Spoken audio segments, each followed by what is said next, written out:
qabel amici, imma Muscat fejn kienet? Kienet tisfen il-balett.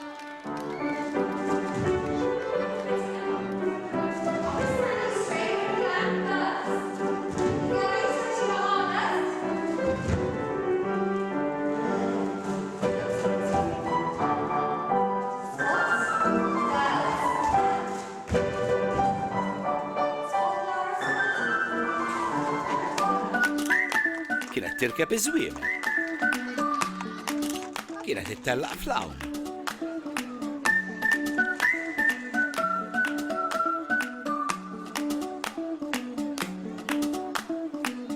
U tiġi l-ewwel. Kienet kanta fil-plejs tal-iskola. Matchmaker, matchmaker, make me a match. Find me a find, catch me a catch. Matchmaker, matchmaker, look through your book and make me a perfect match. Minn ġkejkna kienet iddoq il-pjanu. Echo Muscat will sing and play a whole new world. I can show you now. Shining, shimmering, splendid.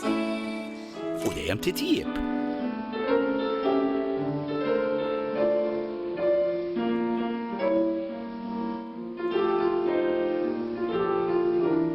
Sakemm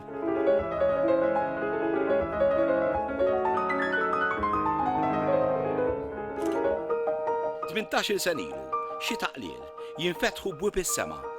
Titwielet Emma. Meta twildet Emma niftakar li kif tħanna l-isptar bdiet tagħmel ix-xita u ma wafqitx tagħmel ix-xita għal 5 ijiem. U litteralment Rosanna l-mama tagħha fil-għaxija tant kien hemm maltemp u beda dieħel l-istakar l-ilma fl-isptar li kienet waqgħet tajl tas-soffit dejjema u mort fil-għaxija stess u Rosanna qalt li irrid noħroġ u morna d-dar. Emma tibqa' dejjem il-baby tiegħi. Emma hija tifla sensittiva ħafna, sentimentali ħafna, temozzjona ruħha ħafna jenka jekk tara xi ħadd jew tisma' b'xi storja ta' xi ħadd li qed ibati jew hekk jiġifieri titlaq kollox u hija tifla tħoss ħafna għal il-proxmu li forsi mhux qiegħed f'sitwazzjoni tajbin. Bħala tifla kwieta, responsabbli, bil-għaqal, tirrispetta l-oħrajn ħafna, jiġifieri, a good girl, jiġifieri persuna illi tgħid il-persuna għandha karattru sabiħ. Hawn ma huwa Kert meta kellha xi 8 snin. U hawn meta huwa Kert tagħmel il-preċett. U hawn fil-karnival. U issa meta kbirna tantx niġġieldu daqshekk imma xorta niġġieldu fuq xi affarijiet bħal mużika ndoq id-dar li ma tħobbx jew jien ma nħobbx mużika li doqqis xi drabi. Ħafna drabi imma tmur tinħasel tard bil-lejl. U meta tmur tinħasel tibda tkanta u jien għandi l-kamra tiegħi ħdej il-bathroom u nkun qed nipprova norqod u ma nistax għaxijiet kanta kemm tista' hu. Darba huwa Kert marant l-għalliem tal-kitarra tiegħu u staqsih tistax tiġi oħtu Emma miegħu ħalli jippruvaw kanzunetta għal kunċert tal-iskola. Għalli biex il-mur maħti għandu u nurilu xkellna il-pjana. Taħlet għandi d-tifla zaħira ta' 13 sena, kienet ovvjament mistħija u għallit li importa npoġġi fuq il-pjanu għandu, għattila mela le, sawa, u poġġiet fuq il-pjanu u bdiet kanta Skyfall. U belħitni. Qatt ma kont rajt tifla ta' dik l-età bit-talent u bl-iskill li kellha fuq il-vocals kif ukoll fuq il-pjanu.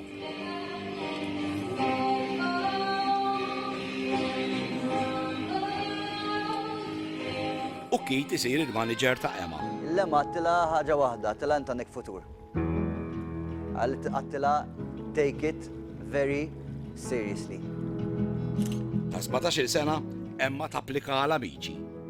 Il-mossa li għamlet biex titla minn Malta fej kiella il-familja tagħha, il-ħbieb, kienet ġo kors fl-università, kienet għadha kif daħlet u kienet bdietu, korsi kien joġobha wkoll. Skella l-performances hawn ukoll, kien in-nisa kienet jisaqsu għalija jinkollu. Ġifieri di poġġiet kollox aside, full ġemp, biex tipprova din l-esperjenza. Continuiamo i casting con i cantanti. My name is Emma Muscat. I'm 17 years old. I'm from Malta. Singing and music is my passion. My life is devoted to music, and I don't know what I would do without it. Seems like it was yesterday when I saw your face. You told me how proud you were, but I walked away. You understand Italian? Un po'. Un po'? Tell me something in Italian. Ciao, mi chiamo Emma, vengo da Malta. Okay. I know you sing in Italian too. Let's sing. Voglio vedere cosa succede se molli la presa e mi lasci cadere. Grafica.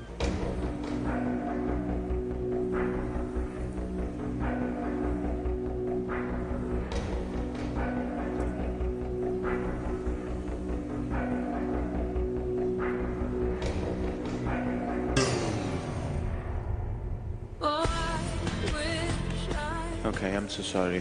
Lilla l-ewwel ma jażluwix. You know that Amici is a school, but it's also a challenge. Yes. You could come back if you want to challenge the other contestant. Okay? Thank you. See you next time. Thank you. Bye. I wish that I could go back to playing Barbies. Meta ġiet it-tielet audition, huma ddeċidew ma jeżluwix. Però għalula aħna jista' jagħtik każ li nsaqsuk biex inti tiġi u tidħol biex tiċċallenġja kompetitur ieħor jew oħra. ċemplu l-lema għalula isma' xi ġimgħatej oħra ħansaqsuk biex titla' biex tisfida waħda mill-istudenti. Din l-istudenta kien jisimha Aġġija, sawa, kienet studenta wkoll barranija li kienet ġo Amici. Ti presento la tua sfidante.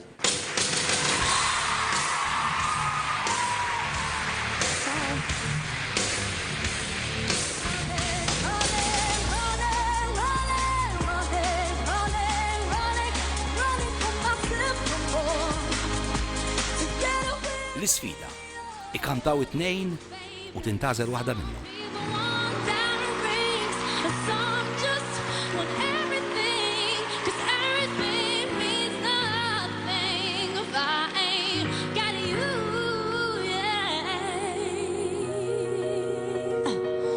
Questa sfida la vince Emma.